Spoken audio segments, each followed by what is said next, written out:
태극신금 2일을 시작하겠습니다. 활동에서 시작해서 활동으로 복귀하죠. 위순환 형태의 출발점이 되는 활동은 이윤을 창출하는 조직체를 처음 구성할 때 선명하게 관찰되며 조직체를 운영하며 이윤을 증가시키려는 과정 속에서도 포착되는 형태라고 할 수 있습니다. 활동 뒤에 산업자본이 등장하죠.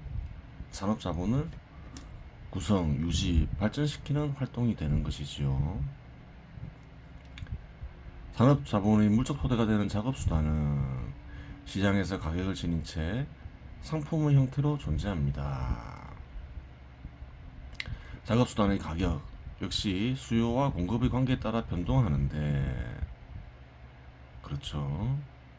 예를 들어서 작업수단의 대표적인 예가 원료죠. 유가, 철, 그런 가격들은 끝없이 변동하죠. 호황기의 정점에서는 고가일 수밖에 없고 불황의 저점에서는 저가일 수밖에 없으며, 작업수단의 가격은 상품의 가격을 구성하는 요소이기 때문에 고가에 구입할 경우 제조 후 시장에 형성되는 판매할 상품 가격이 하락 국면에 접어들면 큰 손실을 끼치는 원인이 되기도 합니다. 작업수단을 구매해야지 그래요. 생산을 지속할 수 있죠. 작업수단에 투입되는 자본은 비용으로 전환하죠. 비용을 판매를 통해서 회수하지 못하면 손실이 나는 거죠. 마찬가지로 저가에 구입할 경우 제조 후 시장 형성되는 판매할 상품 가격이 상승 국면에 접어들면 큰 이윤을 획득하는 원인이 되기도 합니다. 그렇죠. 작업수단의 가격이 교환가치적 측면에서 고찰하는 것이라면 작업수단의 사용가치적 측면은 생산성과 이어집니다. 작업수단은 교환가치적 측면, 사용가치적 측면, 두 측면이 모두 고찰되어야 되겠죠.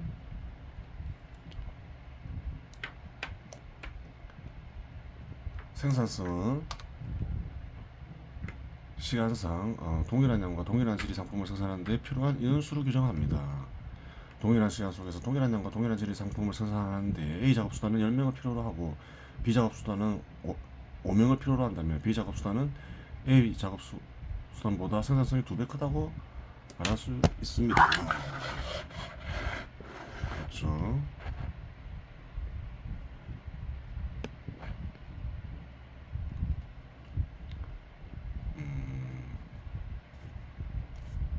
그래요.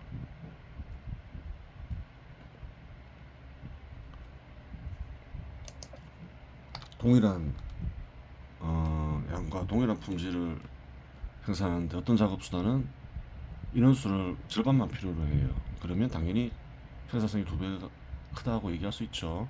이처럼 작업수단은 자본의 기술적 구성 비율을 형성하는 근원이 됩니다. 교환 가치적 측면에서나 사용 가치적 측면에서나 그렇다는 거예요.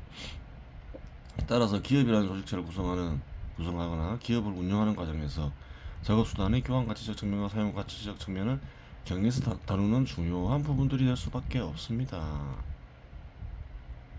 그래요. 작업수단에 투여되는 교환 가치는 일정할 수는 없으나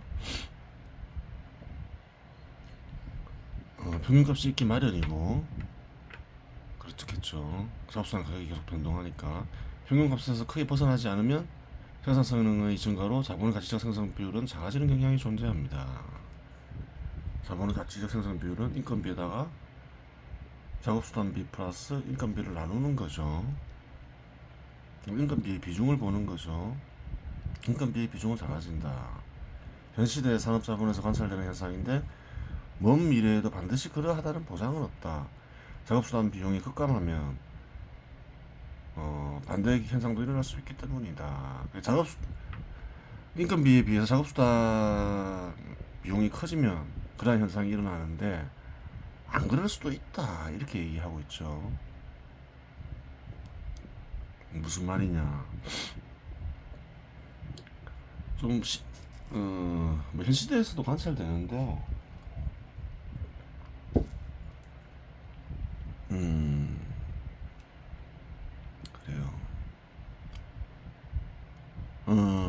작업수단 비중이 커지면 인건비에 비해서 그런 현상이 일어나게 되는데 작업수단 비중이 작아질 수가 있잖아요. 작업수단 비중이 먼 미래에는 아주 작아지겠죠. 그게 무슨 소리냐. 사람들 그렇게 생각할 수 있잖아요. 현 시대를 사는 이들은 이해에 불과할 수가 있겠죠. 현 시대에서도 그런 현상은 포착이 돼요. 예를 들어서 과거에 공부를 하기 위해서는 혹은 자기 어떤 견해를 피력하기 위해서는 그래 국가적으로나 국제적으로나 큰 비용이 들었죠. 작업수단 비용이 굉장히 비쌌죠. 통신이나 그래요. 그 TV나 뭐 예를 들어서 신문을 통해서 피력할 수 있겠죠. 전 국민에게 알리자면. 그런데 현 시대는 어떤가요?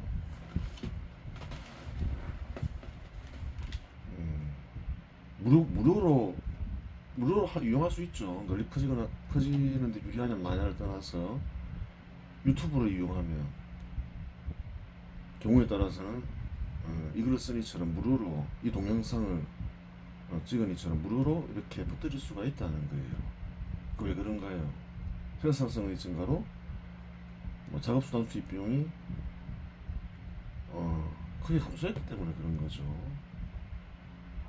먼 미래에는 생산성의 증가로 작업수단 투입 비용이 아주 작아질 수 있다는 거예요. 못 믿겠다 이럴 수도 있죠. 자동차 같은 것도 있는데 그런 것을 어떻게 투입 비용을 들이느냐. 현재 보면 자동차 생산하기 위해서는 수천억 수조를 투자해야 되는데 이렇게 생각할 수도 있잖아요.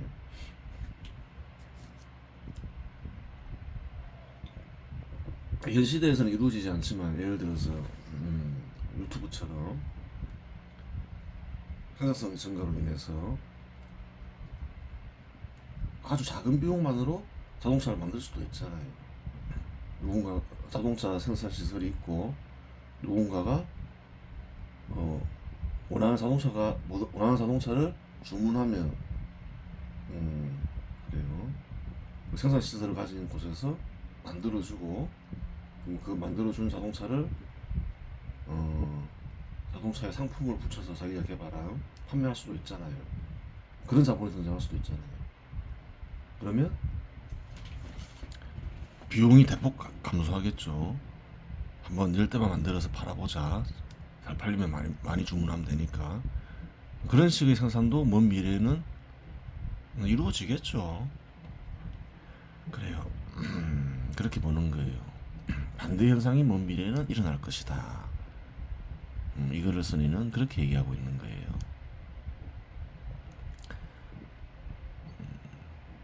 이를 국가적 차원에서 고찰해도 마찬가지인데 국가 단위로 볼 때 매년 작업수단에 투여되는 교환 가치 값이 동일하다면 기술의 발전과 더불어 발생하는 생산성의 증가로 직업수는 감소하는 경향이 있습니다.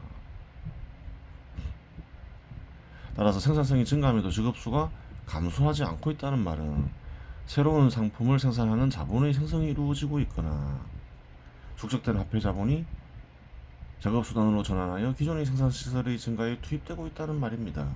어떤 식으로든 자본이 투입돼야지 직업수가 증가한다. 그렇게 이해하고 있는 거죠. 생산성의 증가는 직업수를 감소시키는 역할을 하고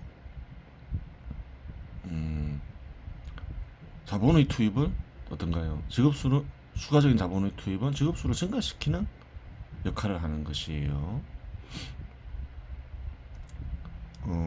생산성은 증가하는데 자본의 투입이 안 돼요. 그러면 오히려 어떤가요? 직업수는 감소하면서 사회에 혼란을 일으킬 수도 있는 거예요. 항상 중요한 것은 인류가 발전하면서 생산성의 증가는 불가피하죠. 그러면 국가적 차원에서 정부 정책은 어떻게 해야 되나요? 항상 자본이 투입되기 좋은 조건으로 전환시켜야 되는 거예요. 사람들은 반대로 생각하는 경우도 있죠. 그러면 지옥이 돌아가는 거예요. 자본의 발전이 뭐가 중요하냐. 그런 거는 사람들한테 해롭다 이러면서 자본의 투입을 저지하고 자본의 재산을 자본의 재산을 파괴하려 하고 자본의 소득을 빼앗으려 하고 그런데 생산성의 증가는 거의 자연적으로 이루어지고 그러한 것은 힘들어지는 것이에요. 즉 국가적 단위에서 새로운 상품을 생산하는 자본의 원활한 생산과 축적된 자본의 작업수단으로의 전환 없이는 근본적으로 직업수는 증가하지 않게 됩니다. 따라서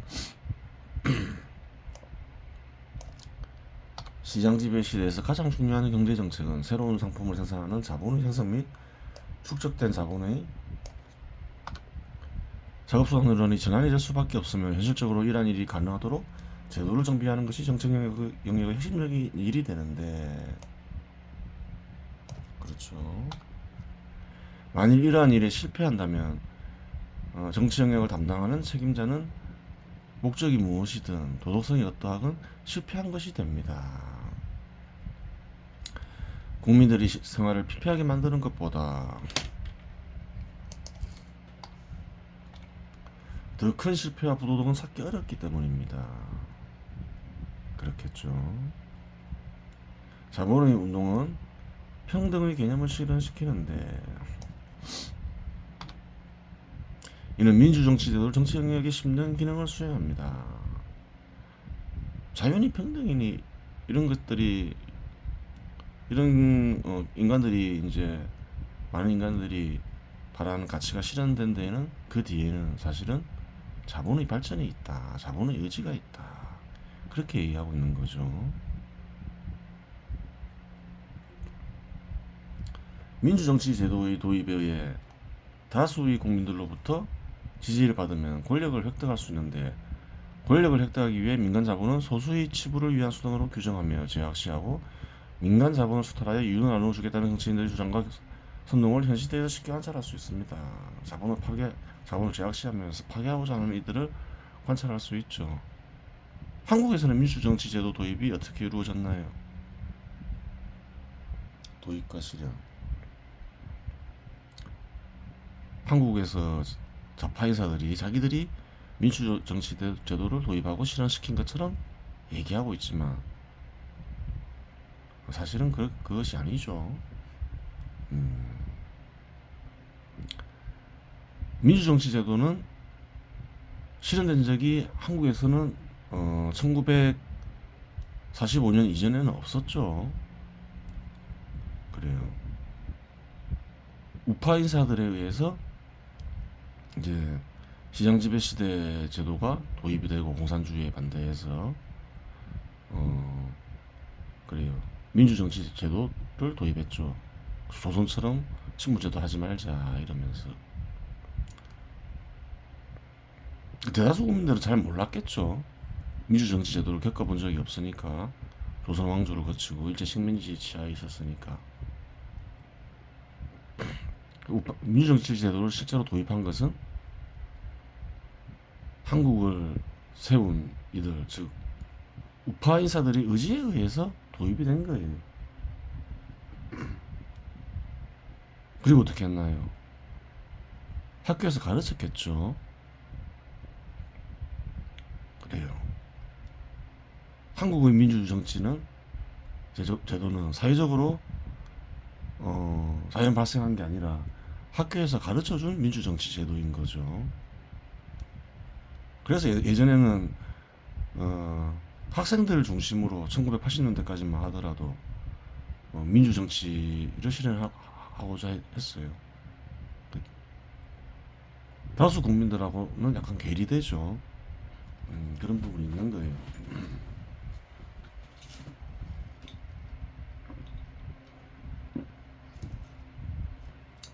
이는 탐욕을 자극하면 선거에서 승리하여 권력을 획득하기 용이하기 때문입니다. 그렇죠. 하지만 그러한 시도는 결국 삶의 터전인 자본을 파괴하는 일이 되고 국민들의 소득의 원천을 파괴하는 것이며 국민들의 삶의 터전을 판멸로 이끄는 길이기에 악일 수밖에 없습니다. 그렇죠. 기업과 같은 자본은 근로자에게나 기업 소유자에게 모두 삶의 터전이죠. 그러한 기업이 잘 생성돼야지 근로자들도 좋은 거예요. 사회도 안정이 되고. 이러한 인간들은 자본이 삶의 터전을 마련해주는 삶의 양식이며 문명의 오랜 역사적 과정에서 이전의 삶의 양식들이 발전적으로 합체된 형태임을 모르는 무지타시기도 하며 삶의 터전을 파괴하더라도 권력을 쟁취하겠다는 악에 근거한 것인데, 이러한 인간들은 전 세계적으로 무척 흔합니다. 장기간 고대 농경국가 시대였죠. 자급자족이 중심이 된. 현 시대는 대부분 사람들이 시장에 의지하죠. 갑자기 뚝 떨어진 시대처럼 보이잖아요. 그러니까 뭐 현 시대를 부정적으로 보는 공산주의자나 사회주의자는 이러한 사회는 괴물 같은 사회다, 일시적인 시대이고, 곧 뭐 혁명이 일어나서 다른 시대가 도래한다 그러지만, 이거르슨이는 그게 아니다 이렇게 얘기하고 있는 거예요. 삶의 양식을 다루고 있는데 계속 장기간 그래요. 이 사람, 이 그렇으니까 곰곰이 관찰해보고 생각해보니 그게 아니다.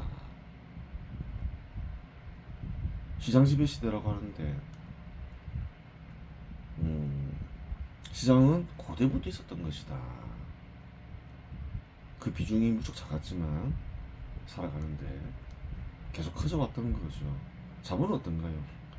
뭐 공업 산업 자본이건 뭐 농업 자본이건 뭐 금융 자본이건 그 형태가 지금과 비교할 수는 없지만 규모나 그때부터 다 있었다. 그럼 도대체 어떻게 된 것이냐? 시장의 비중이 커지면서 자본과 기업이 합체한 것이다. 그때부터 쭉 있었던 것이 발전하면서 양자간이 둘 다 갑자기 뚝 떨어지는 시대는 아니다. 원래 있던 것이 발전하면서 사람들이 필요에 의해서 결합된 형태이다. 왜? 사람들이 필요로 하니까, 자급자족보다 훨씬 나으니까 그렇게 된 것이다. 이렇게 얘기하고 있는 거예요.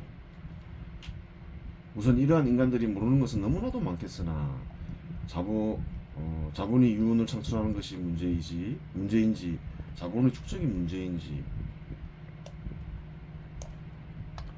경우에 따라 기업 소유자가 다른 인간들에 비해 많은 가치를 획득하는 것이 문제인지, 큰 부를 얻은 기업 소유자가 가치를 행하는 것이 문제인지 명확하지 않습니다. 그렇죠.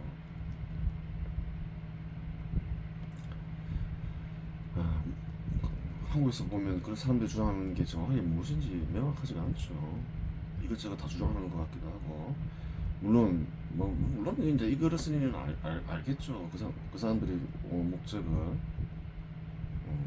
물론 다 알아요. 시장과 민간기업 그 소유권을 파괴해서 사회주의나 공산주의 사회를 만들려고 하는 것이겠죠. 아니면 크게 제한해서 뭐 그게 마찬가지죠. 제한하다 보면 다 파괴하게 되는 거죠. 그런 제도들을. 물론 이제까지 자본에 대해서 알려주었으니 자본이 삶의 터전을 형성하는 삶의 양식이라는 것에는 의문이 없을 것입니다. 또한 자본의 축적이 없으면 자본의 성장이 불가능하고, 자본의 성장이 이루어지지 않으면 사회의 양적 질적 성장이 불가능해지니 자본의 축적 역시 합법적으로 이루어졌다면 문제가 되지 않습니다.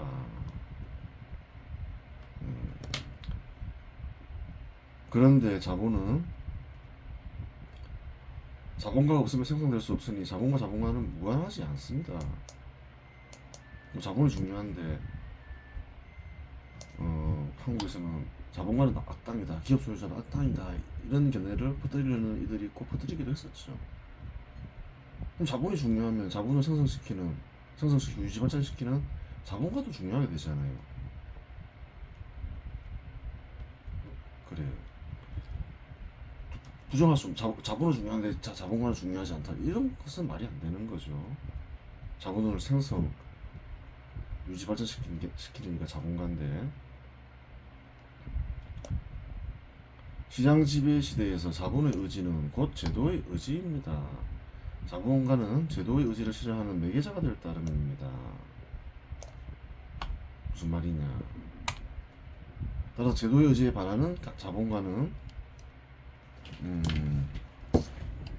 기업 소유자와 같은 제도의 의지에 반하는 자본가는 자본의 파멸로 대가를 치르게 되는 것입니다. 그래요. 근로자건 자본가건 이 제도의 의지에 반하면 다 파멸하게 된다. 누가 인위적으로 파멸시키지 않더라도 자동적으로 판별하게 된다. 이 얘기를 하고 있는 거예요. 그러면 만약 기업 소유자와 같은 자본가에게 근로자와 동일한 소득의 획득만 가능하게 제한한다고 가정하도록 하겠습니다. 한국에서는 실제로 평균적으로 보면 근로자의 소득이 기업 소유자의 소득보다 많죠. 물론 대기업 소유자 같으면 아주 소득이 크겠지만 전체적으로 보면 그렇다는 거예요. 영세한 기업도 많다는 거예요. 1인 기업, 2인 기업. 그러면 모든 인간들이 근로자가 되려고 하지, 누가 위험을 무릅쓰고 자기 재산을 투입하여 기업 소유자와 같은 자본가가 되려고 하겠습니까? 그렇죠. 평등이 중요하다면서. 크게 성공한 기업 소유자만 보면서 모두 평등하게 분배받아야 된다. 이러면 어떻게 되나요?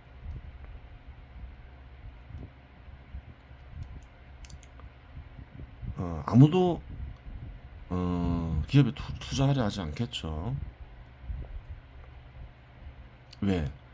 아니 재산을 투입하는데 똑같이 분배받으면 왜 투자하느냐 이렇게 돼버리는 거죠. 다 근로자가 되지. 금전적으로 보면 그렇죠. 그러면 전체적으로 그렇게 시행하면 실제로 누가 손해일까요? 누가 이익, 누가 손해일까요? 한국에서는, 현 시대 한국에서는 근로자가 손해죠. 예전에 언급했지만 전체적으로 보면 근로자의 소득이 기업 소유자의 소득보다 많아요. 사람들이 대기업 소유자만 봐서 그렇지 전체로 보면 그렇다는 거예요. 똑같이 분배하자면 근로자의 소득이 한국에서는 기업 소유자들에게 흘러가겠죠. 당연히 전체적으로 보면, 전체적으로 보나 평균적으로 보나 근로자의 소득이 기업 소유자의 소득보다 훨씬 크니까 바보 같은 소리들인 거예요. 잘 모르고 하는 얘기들인 거예요. 민간 자본을 육성하지는 못할지망정 민간 자본을 제약시하여 제약을 가하는 일은 일이 어리석은 일이면 의심할 여지가 없습니다. 기본적으로 평균적으로 기업 소유자의 소득이 근로자 소득보다 커야 되겠죠. 그래야지 자본이 생성이 되면서 근로자에게 더 좋은 거예요. 자본가가 개인적 소비에 쓰는 가치를 제한하는 것도 실상 간단한 문제가 아닙니다. 그러면 사치를 제한하는 것은 어떤 효과가 있을까? 만일 사치품의 생산이 주로 타국에서 이루어진다면 오히려 국부는 증가하는 효과가 있을 것입니다.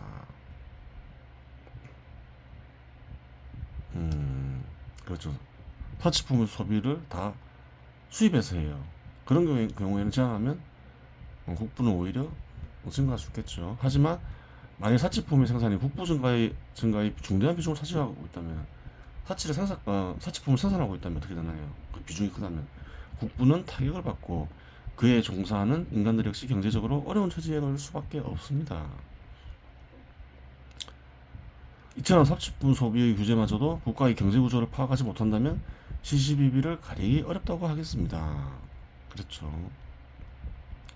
또한 역사적 과정에서 사치품은 필수품화되며 새로운 상품을 만들어내는 자본의 원천이 되었습니다. 또 다른 이유가 있다는 거예요. 사치품 제한을 해서는 안 되는. 결국은 사치품을 제한해서는 안 된다는 거죠. 일시적으로 제한을 하더라도 풀어야 된다는 거예요. 발전함에 따라서. 그 이유가 있다는 거예요.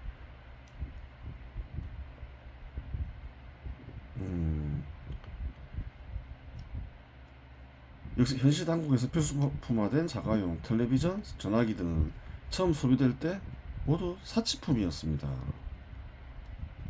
그래요. 사치품이 필수품화되고 사치품을 생산하면서 어떻게 되나요? 한국은 발전하게 되는 거예요.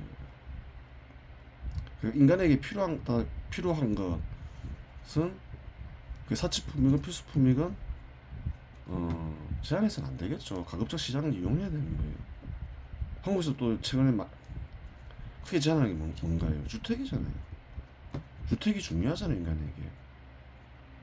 그러면 가급적 시장 지배 시대를 이용해서 공급해야 되는 거예요. 주택과 같은 중요한 인간에게 필요한 것을 공급하는 것을 악으로 제약시하면 안 되겠죠. 그래서는 안 돼요. 주택도 한국은 주로 아파트를 선호하고 아파트를 짓잖아요. 계속 끊임없이 지어지게 하고 또 아파트도 계속 발전시켜야 되겠죠. 그러면 언젠가는 주택도 수출할 수 있잖아요. 국내적으로나 국제적으로나 발전시키면 크게 기여할 수 있다는 거예요. 과거에 수출하지 못했던 것들도 한국은 많이 수출하죠. 문화상품도 그렇잖아요. K-팝 이런 것도 옛날에는 수출이 안 됐는데 발전하다 보니까 또 수출이 되잖아요.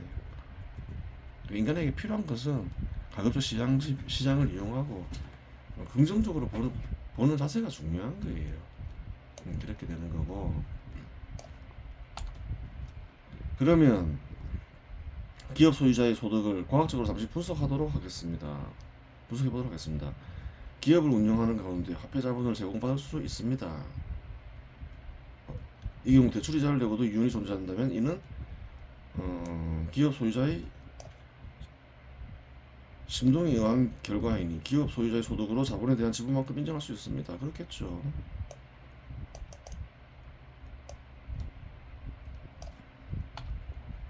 그렇게 보는 이유는 부채를 쓰지 않고도 사업을 할 수 있기 때문입니다. 하지만 사고는 스스로 축적하는 운동을 하니 부채를 사용하여 획득한 이유는 일반적으로 축적되는 양을 공제하고 계산해야 정확한 계산이 됩니다. 그래요. 부채를 쓰지 않고 획득한 이윤에 대해서 살펴보면 기업 소유자는 사업을 하지 않는 경우에 예금 이자를 얻을 수 있습니다. 따라서 투자금에 해당되는 예금 이자의 위험에 대한 대가를 더한 부분은 기업 소유자의 몫으로 볼 수 있습니다. 어떤 재산이 있는데 현금 화폐가 있는데 이익을 얻을 수 있죠. 은행에 예금해 놓으면 현금화해서 넣어 놓으면. 근데 재산을 걸고 기업에 투입하면 큰 리스크가 따르잖아요. 그 리스크도 그 기업 소유자의 대가로 계산을 해야 되겠죠, 당연히. 만일 사회적으로 형성된 평균 이윤율 이상의 실적을 거둔다면 평균 이윤율 이상의 몫은 기업 소유자의 소득으로 지분만큼 인정할 수 있습니다. 그렇죠? 당연한 거죠. 아주 잘 운영했으니까 지분만큼 인정할 수 있는 거죠. 평균 이윤율 내에서는 일반적으로 축적되는 비율을 제외한 부분이 지분만큼 기업 소유자의 몫이라고 볼 수 있습니다. 그렇겠죠. 마지막으로 조직체를 경영하는 역할을 하는데 경영에 참여하는 인간들이 받는 인건비가 존재합니다. 인건비 존재하죠. 그 인건비 역시 기업 소유자가 경영에 참여하고 있다면 기업 소유자의 소득으로 인정할 수 있습니다. 그렇죠. 기업 소유자도 직접 근로자와 마찬가지로 기업에 참여할 수 있잖아요. 생산에. 그러면 당연히 인건비 역시 자기 몫이 되는 거죠. 인정해야 되는 거죠. 실제로 1인 기업이나 2인 기업은 그래요. 자본에서 절로 발생하는 건 아니지만 단순히 그런 것만 취하는 게 아니라 인건비를 취하잖아요. 그렇지 않으면 생활이 안 되니까 직접 생산에 참여하면서 여기서 축적할 몫까지 기업 소유자의 소득이라고 말하는 사람이 존재할 수 있습니다. 이는 경우에 따라 맞을 수도 있고 틀릴 수도 있습니다. 소유권이 분할되지 않고 완전한 형태로 기업 소유자에 의해 소유되어지고 있다면 자본의 발전을 위해 축적하건 소비하건 기업 소유자의 의지이겠으나 그렇죠. 자기 재산 가지고 큰 리스크를 감수하고 자기 재산만으로 투자를 했어요. 그러면 뭐 축적하든 말든 그 사람 마음이겠죠. 소유권이 다수에게 분할되어 있다면 자본의 일반적 의지, 즉 제도의 의지에 입각해 기업 소유자의 몫을 결정해야 하기 때문입니다. 근데 여러 사람이 참여 가능하게 제도적으로 되어 있어요. 그러면 여러 사람의 의지와 제도의 의지 역시 중요하게 돼버리는 거죠. 과학적으로 분석할 때 이 정도가 기업 소유자의 소득으로 볼 수 있는 부분이라고 하겠습니다. 그래요. 그렇게 되겠죠.